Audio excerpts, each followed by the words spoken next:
खोला मंचरे खोलीदेले देहर कपड़ा item girl. टिपटिप वर्षा पानी गीतरे खोलीदेले देहर कपड़ा आइटम गर्ल ठुमका नाच देखि निया होई उठिले दर्शक।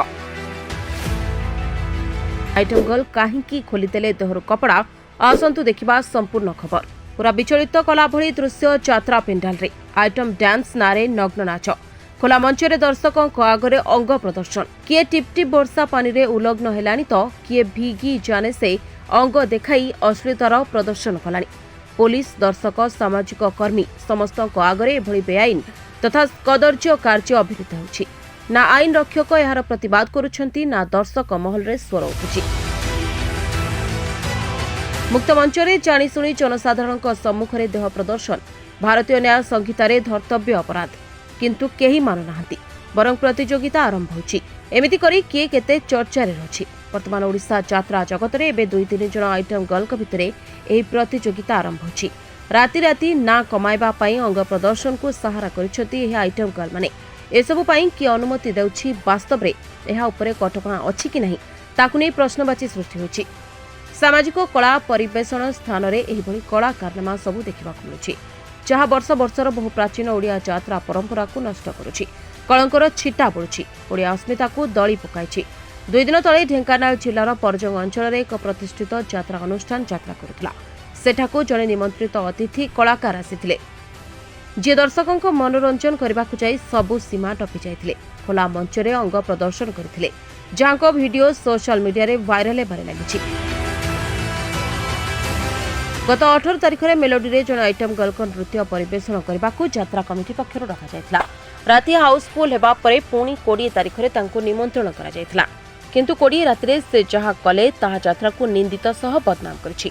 दुर्भाग्यर विषय एजाए एने थाना रे कोनोसी मामला होई नाही। मात्र वयस्क महिला और छोट पिलांको उपस्थिति रे एपरि नृत्य को सामाजिक गणमाध्यम रे दृढ़ निंदा करा जायछि।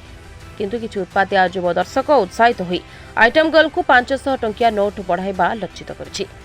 सेपरि अनेक स्थान रे आ चर्चित जने आइटम गर्ल भी खोलाखोली भाबरे अंग प्रदर्शन करी वायरल होइछंती, किंतु एनै तांकर कोनोसी परवा नाही, कारण से यात्रा रे प्रवेश दिनरु ही यह करि आसुछंती।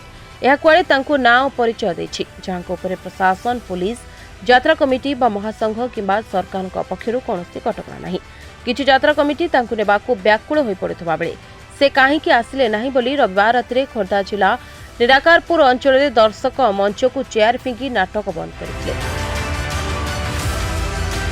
किछि दिन तले उक्त आइटम गर्ल को मंच रे विरोध होइतिला। ए संपर्क में नाट्यकार तथा निर्देशक दिनेश दास कहिसंती, एथिपई कोनोसी नीति नियम नाही, दंड विधान नथिले केही केबे शृंखलित होई पारे नाही। जे पर्यंत यात्रा पई नीति आसी नाही से पर्यंत एहिपरि कार्यकलाप जारी रहइबो, जहा नाटक और यात्रार महानता को नष्ट करि चलिथिबो। निर्देशक बापू ओझा कहते जड़े महिला राति बुली पारिबनी, किंतु यात्रा मंचरे सर्वसम्मुखें फुंगुला देह देखाई पारिबो। यह काहा आखि को देखा जाउनी। जी अनुमति देउछंती से कोन यह देखिबा एवं दर्शकों को देखाइबा लागि अनुमति देउछंती। ए घटना रे नाचिला, नचैला और नाच को प्रोत्साहित तथा अनुमति देउथला बाला उपरे दृढ़ कार्यानुष्ठान जरूरी। अन्यपटे किंतु ए घटनार नीरव रहिबा सह आमे नुहे यात्रा कमिटी अतिथि कलाकार को निमंत्रण करुथबा कहि खसी जाउछंती यात्रा अनुष्ठान, कारण यह सेमानकु अधिक टिकेट सेल और अर्थ रोजगार सुजोग देउछि, जहाकू केही अग्राह्य करि परिबे नाही। मात्र प्रश्न एभली कदर्य नाच केबे बंद हेबो। जदि सरकार सोशल मीडिया पई आईन आनिले, पोर्नोग्राफी वीडियो उपरे कटकणा लगाइले, रुद्ध द्वारा बार रे नाच बंद कले, ताले खोला यात्रा मंच रे शह शह दर्शकों सामने नग्न नाच उपरे केबे अंकुश लगाइबे। Bureau report, Odia today.